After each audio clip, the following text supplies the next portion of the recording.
광복회와 순국선열 유족회가 같이 이렇게 그 행사를 하는 모습은 참 이제 과거에는 보기 드물었던 모습이죠. 이것은 사실은 순국선열 유족회가 법정단체화가 되면 사실 파이가 더 커지는 것이죠. 작아지는 게 아닙니다.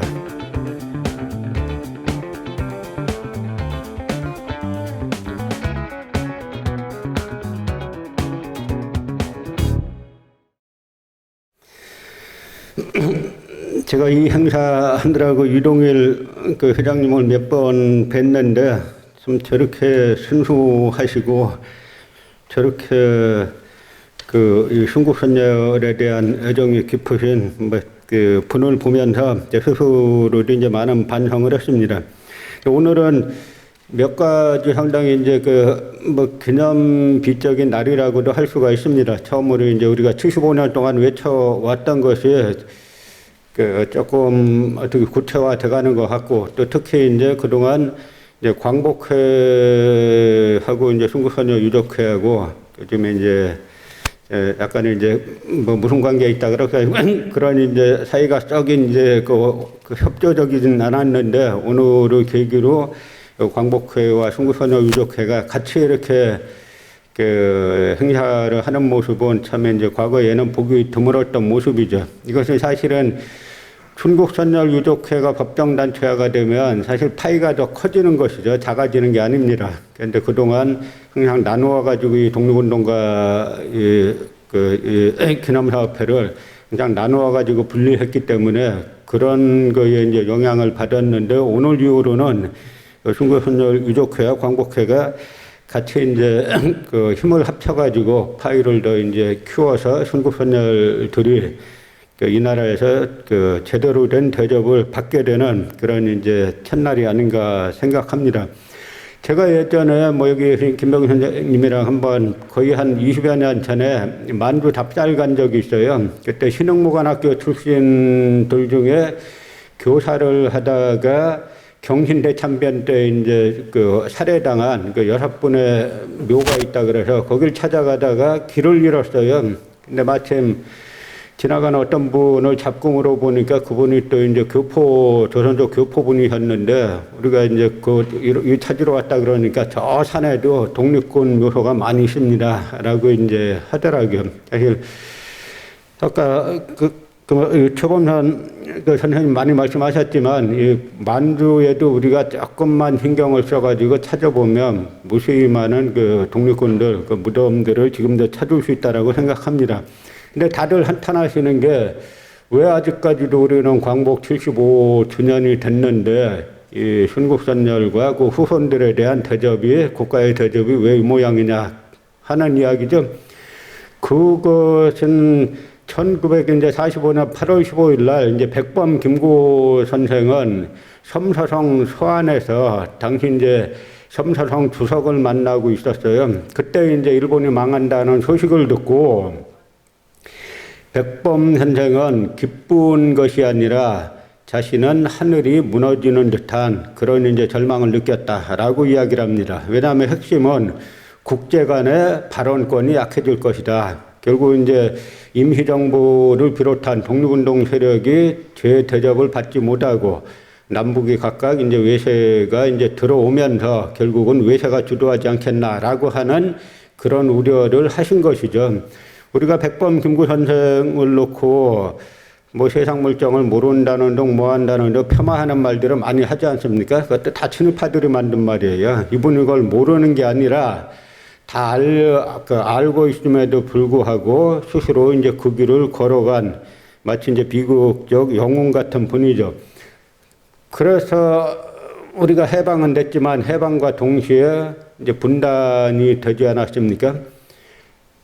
그 분단된 나라이다 보니까 백범이 우려했던 그 상황이 그대로 전개가 된 겁니다. 그 사실을 우리가 약단 김원봉 선생의 사례에서 볼 수 있는데요. 처음에 약단 선생이 귀국할 때 제가 듣기로는 밀양역에서부터 환영식이 열리는 밀양 초등학교까지 밀양 주민들이 다 가마니를 깔고 그 위에다가 광목을 깔아가지고 아주 이제 금이 환영을 축하했다는 것이죠. 그런데 그 다음에 어떻게 됐습니까? 이제 약단 김원봉 선생은 악질이 이제 고등계 친일 경찰 노록수리에게 체포돼 갖고 해방된 나라에서 또다시 이제 고문을 당하지 않습니까? 그래서 김원봉 선생의 그 유석현 선생 같은 그 의열단이었던 유석현 선생이 그 당시 성북구에 살고 계셨는데 그 집에 찾아가서 3박 4일 동안 그 울면서 술만 마시다가 백범 선생과 함께 남북협상하러 올라가서 내려오지 않은 겁니다. 그러니까 김원봉 선생이 뭐 월북했다, 뭐했다, 북한 정권에 협력했다라고 하는데 이분은 서울에 남아 있었던 분이지 처음부터 북한을 선택했던 분이 아닙니다. 이쪽에 친일경찰 노록수리, 정상적인 사회 같았지만 해방되는 당일날 맞아 죽었어야 될 노록수리한테 해방된 나라에서 또 이제 고문을 당하고 체포당하고 하니까 더 이상 할 수 없어가지고 이 남북협상차 올라갔다가 내려오지 않은 것이죠. 이렇게 된 데는 우리가 이제 해방 이후에 우리가 흔히 이제 해방 공간이라고 말을 하는데요. 1945년부터 1948년까지 이 나라에 이제 환국 정부가 세워지기까지 어떤 일이 있었나를 알아야 됩니다. 예를 들어서 이제 프랑스 같으면은 우파 레지스탕스 활동했던 드골 중심의 국민전선이 만들어지고 그 다음에 좌파 레지스탕스 운동했던 사람들이 사회당을 만들죠. 그래서 여기에서는 각자가 여야를 구성해가지고 지금도 뭐 똘레랑시라든지 하는 말들이 가능한 것이 그 우파 그 국민전선이나 좌파 사회당이나 다 같이 항일 레지스탕스 활동을 했던 분들이 그 프랑스 나치 후에 프랑스 정국을 주도했던 것이죠. 그리고 사실 우리는 일제의 직접 지배를 35년 당했습니다만 우리가 36년 하잖아요. 왜 굳이 식민지배 당한 해를 1년 더 늘리나 이거예요. 그러니까 35년 당했습니다만 프랑스는 불과 3, 4년밖에 그 나치 지배를 받지 않았습니다. 그것도 나치가 직접 했다기보다는 이제 그 비시 정부라는 프랑스 대리 정권을 내세워가지고 통치를 했는데 이때고 3, 4년간의 그 친나치 청산, 이게 그 사실 프랑스 학계에서도 이때 이제 몇 명이 처단됐는지 정확하지가 않아요. 그 학자들에 따라서 10,000명 내지 30,000명 정도가 처단됐다라고 하는데 가장 이 처단을 주도했던 세력은 바로 그 드골 중심의 우파 국민전선이에요. 그래서 드골이 한 말이 있습니다. 프랑스가 앞으로도 외국의 식민 지배를 또 받을 수는 있다. 그러나 그 외국에 앞잡이하는 프랑스인은 나오지 않게 하기 위해서는 철저하게 청산해야 된다라고 하면서 과감하게 청산을 했죠. 그러니까 지금 우리는 프랑스를 보면은 만약에 다시 누가 프랑스를 지배했다라고 쳐도 프랑스에서는 민족반역자가 나오기가 힘든 구조입니다. 근데 우리도 마찬가지로 해방 공간에서 프랑스와 같은 정치 지형이 다 구성돼 있었어요. 프랑스의 드골이라고 치면 우리는 백범 김구 선생을 들 수 있죠. 그 민족주의 계열. 그리고 좌파 사회주의 계열에서는 뭐 한국에선 그 이후로 뭐 이름도 담으면 안 되는 사람처럼 돼 있는데 뭐 이정 박환영이라든지 그다음에 그 몽양 여운형이라든지 뭐 이런 분들이 이제 좌파 그 사회주의 운동을 주도했었죠. 그런데 결과적으로 이분들 민족주의 우파 그 백범 김구 선생 중심의 민족주의 우파 정당도 전부 다 청산이 됐고 친일파들에게 뭐 사회주의는 말할 것도 없죠. 그러고 나니까 친일 세력들만 남아가지고 정권을 잡은 겁니다. 우리가 정권이 교체되면 뭔가 될 것 같은데 안 되는 이유가 있어요. 그러니까 지금의 국민의힘은 뿌리를 찾으면 독립속성중앙회하고 자유당이죠. 그 지금 민주당은 뿌리를 치면은 야당 되고 싶어서 야당된 게 아니라 원래는 여당 하려고 하다가 이승만에게 밀려갖고 할 수 없이 야당이 된 김성수 중심의 한민당, 친일 주주정당이죠. 이 둘만 살아남아가지고 해방 이후 48년 이후에 이 나라 전국을 주도하니까 그러니까 뭔가 될 것 같지만 항상 기대로 끝나고 4.19 혁명 이후에도 4.19 혁명 이후에 그 허정 내각처럼 사실 친일 내각 찾아보기도 힘들어요.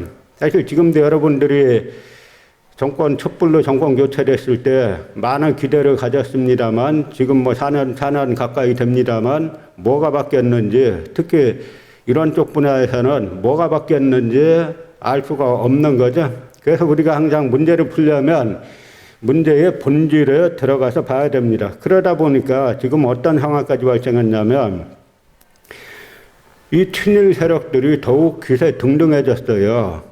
해방 75년이 되면서 일본은 아주 조직적으로 지금 침투를 합니다. 제가 문서로 확인은 못했는데 일본 내각에 그 친일파 관리하는 부서가 있다는 거예요. 그런데 과거의 친일파, 현재의 친일파, 미래의 친일파를 관리한다는 겁니다. 근데 제가 실제로 어떤 일을 겪었냐면 그 일진회의 그 회장 유용구와 송병준 이 친일 반민족 행위자를 인터넷으로 검색해 보니까 민족문화 백과사전이 서비스 되는데요.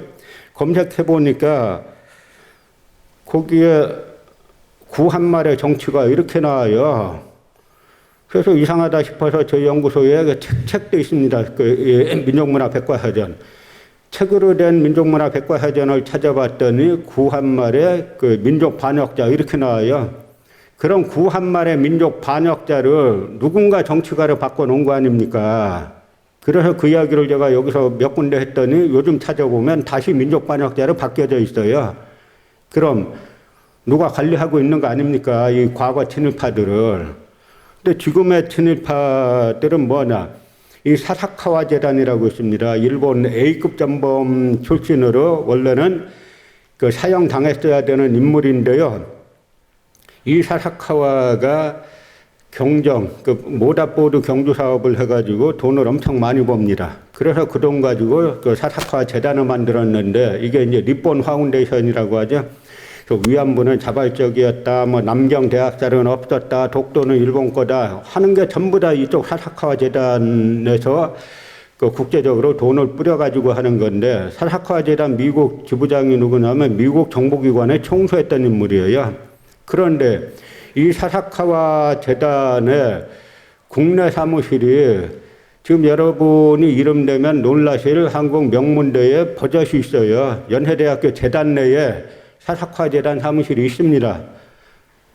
거기에 사사카 재단에서 100억을 집어넣었어요. 그럼 사사카 재단의 그 국내 지부 정관을 보면 가장 첫 번째 나오는 게 역사입니다. 자기네 식으로 역사를 바꾸겠다는 거죠. 그래서 하다 보니까 아는 게 아니라 지금 현재 우리나라 이제 그 정신적으로는 이 친일 세력이 과거와는 달리 과거에는 눈치라도 봤는데 지금은 눈치도 안 보고 아주 거침없이 나오지 않습니까? 크게 이제 두 세력을 볼 수가 있어요. 하나는 이제 경제학계 쪽이죠. 식민지 근대화론 주장하는 쪽. 그 식민지 근대화론 한마디로 말하면 일제강점기 때가 좋았다는 거 아닙니까? 그럼 대한민국은 탄생하면 안 되죠? 일제강점기가 좋았는데 왜 대한민국 탄생해야 돼요? 그 논리면은 독립운동 하신 분들, 뭐 순국선의 애국지사 전부 다 반역자가 되는 거 아닙니까? 이런 논리를 버젓이 펼치는 자들이 서울시내 한복판에 있고 일본에 돈을 받고 이러고 있죠. 또 하나는 저는 이 경제학자들보다 더 심각한 게 역사학자들이라고 생각하죠. 이제 임날본부까지 들어와 있잖아요. 작년 연말부터 국립중앙박물관에서 가야본성이라는 가야 관련 전시를 했어요. 여러분도 우리가 살면서 뭐 백제 본성, 고구려 본성 뭐 이런 이야기 합니까? 가야 본성, 혼수, 일본어예요. 유물은 대단히 훌륭한 가야 유물을 모아놓고 벽면에 설명 채우고 있는 건 전부 다 임날본부 설입니다.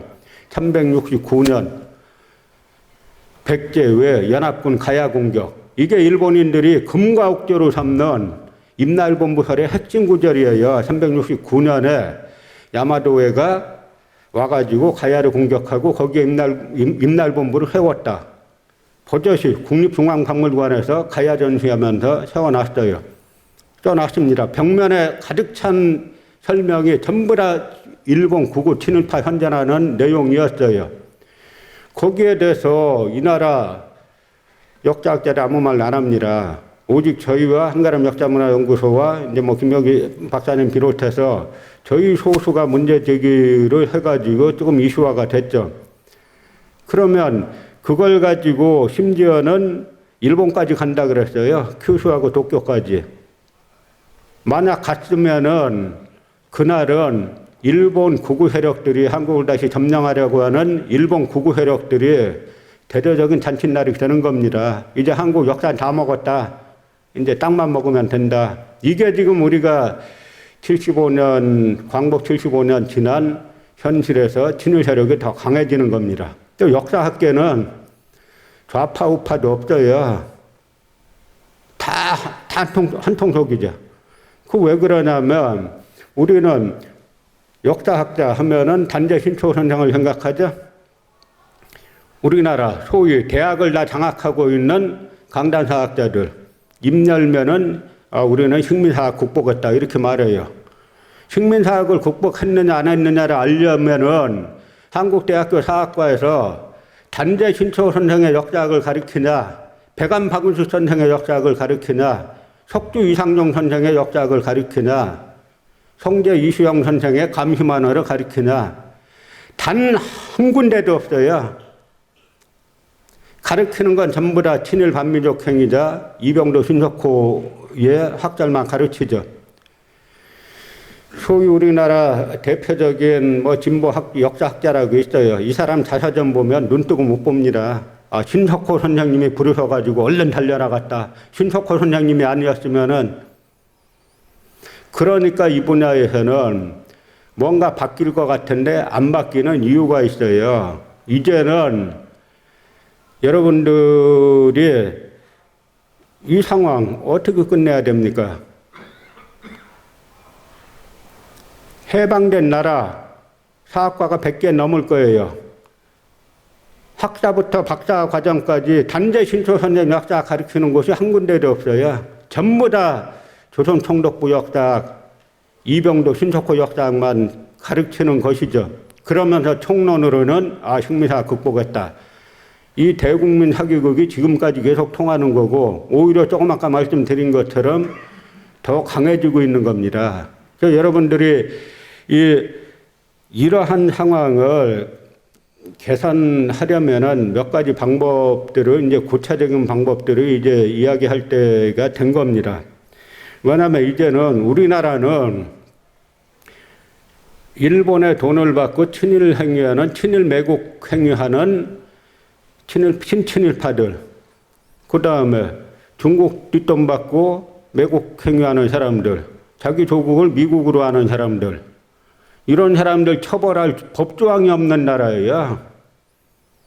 그냥 북한으로부터 돈만 원 받으면 온 집안이 도둑나는데 일본 사학화재단 돈 받고 그 다음에 일본 돈 가지고 유학을 가죠. 그럼 일본 돈이란 건 뭐냐면 장학금뿐만 아니라 생활비까지 대줘요. 그러니까 한국은 워낙 친일 구조가 강하기 때문에 일본에서 박사학위, 일본 고급화 돈 받고 박사학위 받아가지고 오면은 교수되기 아주 쉽습니다. 그렇게 교수된 인간들이 지금 임날본부서를 다시 버젓이 끌어들이고 국립중앙박물관이 버젓이 가야본성이라는 임날본부서를 찬양하는 거를 전시를 했고 거기에 대해서 촛불로 정권 잡았다는 이 사람들 조용하고 이게 지금 우리가 겪고 있는 현실인 겁니다. 그래서 이제는 입법운동도 해야 돼요. 이 신친일파 처단하는 입법을 해야 됩니다. 또 이 역사학에서 중국 동북공정 동북아 역사재단 이걸 갖다가 중국 동북공정학을 일본 고급화 역사학에 맞자라고 만들어 놨더니 일본 고급화 역사학 옹호하고 동북공정 옹호하고 지금 한국학중앙연구원 저희가 연구비 일부를 우여곡절 끝에 받아갖고 사업한 게 있어요. 제가 쓴 것이 한사구는 북한이 아니라 요동에 있었다. 우리 김병희 선생님이 쓴 것이 이병도 신석호는 해방 후 어떻게 한국 사학계 장악했나 다 출판 금지, 연구비 회수. 교육부에 이의 신청했어요. 지금 바로 이 교육부에서 각하 기각하고 돈 물어내라고 매일같이 공문 보내와요. 전화하고. 제가 그랬어요. 그래서 그쪽에서 전화 오길래 니들이 지금 미 군정기 때 하고 이승만 정권 때 하던 짓거리 똑같이 하고 있는 거 아냐? 왜 이 나라에서 중국 동북공정 비판했다고 한국학중앙연구원 교육부에서 출강 금지시키고 연구비 환수하라 그러고 친일 반민족 행위자 이병도 신석고 비판했다 그래서 출강 금지시키고 연구비 환수하라 그러고 이게 미군정기 이승만 정권 때와 뭐가 다르냐? 끄떡없어요. 또 보내 독촉장까지 보내와요. 이게 저희가 지금 겪고 있는 현실인 겁니다. 그래서 이 현실은 이런 것들이 응징을 안 당하니까 해방 이후에 단 한 번도 이 나라 팔아먹은 세력들이 청산되지 못하고 응징되지 못하다 보니까 이 사람들 학습 효과가 있는 거예요. 이쪽은 어떤 문제 생겼을 때 친일 쪽에 서면은 자기는 잘 먹고 잘 산다 이거죠. 이런 거를 끝내기 위해서는 요즘은 이제 세상이 많이 달라져가지고 한 사람이 많은 사람을 SNS로 상대할 수 있는 때입니다. 그러니까 여러분 한 분 한 분은 울림들이 다 큰 분들이에요. 왜냐하면 독립운동가 후손이시고 독립운동가 기념사업회를 하시는 분들이기 때문에 이제는 이런 운동도 순국선열유족회 중심으로 또 광복회 중심으로 이런 활동을 해가지고 이것이 여파가 일어나야 됩니다. 그래서 차기 선거 때 대통령 선거가 됐던 서울시장 선거가 됐던 역사관이 바로 선 사람, 순국선열 유족들을 제대로 대접할 수 있는 사람, 대접하겠다라고 해야 표가 되는 사회를 만들어야 바뀝니다. 절대 여기에서 외치기만 해갖고는 바뀌지 않죠. 그러기 위해서는 순국선열 유족회 같은 이런 데가 강화가 돼야 되죠. 그래서 순국선열 유족회가 뭐 강화가 되는 문제는 아까 최범산 선생님이 다 말씀하셨기 때문에 제가 더 이상 이제 말씀을 안 드리겠고요. 다시 딱 이제 하나로 정리하면은 이제 순국선열 유족회를 법정 단체화하는 것과 그 다음에 그 순국선열 추남관 현충사를 다시 이제 건립하는 것인데요. 제가 그때 유동희 회장님한테 말씀드렸어요. 현충사를 건립할 때 반드시 교육관을 줘야 된다. 그 교육관에서 끊임없이 유치원생부터 초중고 대학생 공무원들까지 기업인들까지 끊임없이 재교육을 시켜야 됩니다. 그리고 지금 이제 그 2대 이상 그 일찍 돌아가셔가지고 보상 못 받는 후손분들 보상 받는 문제 이런 문제로 정리가 돼가는 것 같습니다. 그래서 제가 이런 동북공정 비판하고 친일 반민족 행위자 비판했다라고 해가지고 현 대한민국 교육부에서 출강금지시키고 연구비 환수하라 그러고 고지서까지 날라오고 독촉장까지 보내오고 이런 걸 보면서 제가 새로운 반민특위를 만들어야 되겠다라는 그 이야기를 했어요. 저희 유력일 역사TV에서 제안을 했습니다. 새로운 반민특위를 만들어서 우리가 생각할 땐 이 친일 세력이 뭐 특정 정당에만 있는 것 같죠? 천만의 말씀이에요. 구분이 없습니다. 여야 구분이 없어요.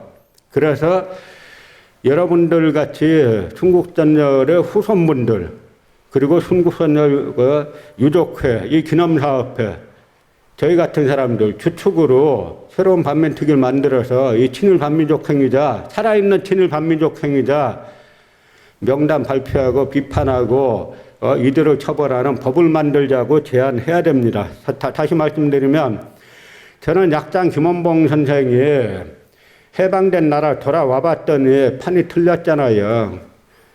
그럼 왜 국내에서 신우열단을 만들지 않았을까? 저뿐만 아니라 이제 여러분들이 이 현실에 분노한 여러분들이 지금 이야기하고 있는 겁니다. 그래서 이 반민특위 뭐 신우열단 이런 것들이 이제 다시 나오지 않으면 이미 정신은 다 망했지 않습니까? 대한민국 국립중앙박물관에서 버젓이 임나일보무서를 전시하고 있는데 조용하잖아요. 이 나라 국가가 살아있는 나라입니까? 그래서 감사원에 국민감사 청구했더니 감사원에서 날라온 공문은 학자들끼리의 일이니까 자기는 처벌할 수 없음. 학자가 나라 팔아먹으면 그냥 넘겨줘야 되는 거예요?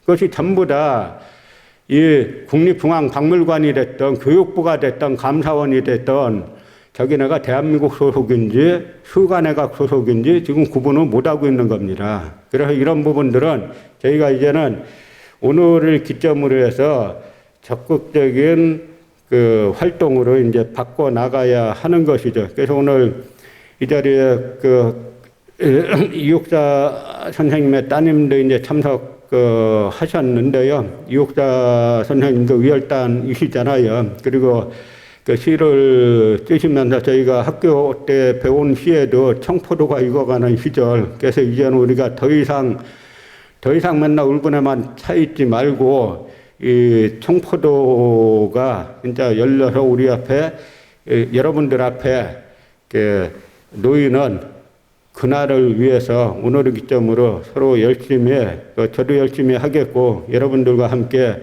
열심히 해서 이 잘못된 역사를 끝장내고 이 잘못된 사회를 바꾸고 당연히 순교소녀 유족들이 마땅한 대접을 받는 사회가 돼야 되죠. 우리가 백범 김구 선생이 북한에 갔다 와가지고 이제 이종수 원장님 집안에 오셔가지고 한 말씀을 제가 들었어요. 뭐라고 했냐면 북한 가보니까 딴 건 모르겠는데 혁명가 유자녀들을 너무 잘 대우해주고 있더라. 북한은 어쨌든 이건 뭐 남산중학교나 이런 출신들이 다 독립운동가들이 그 학교를 나와가지고 다 사회 주축이 되고 있지 않습니까? 이제 우리도 늦었지만 지금이라도 이런 민족 정기가 바로 서고 새로운 친일파들 새롭게 무섭게 성장하고 있는 친일파들을 처단하고 그래서 이 나라를 바로 세우는 길이 바로 오늘 우리가 이런 행사를 하는 그런 의의가 있다라고 생각하고요. 이만 마치겠습니다. 고맙습니다.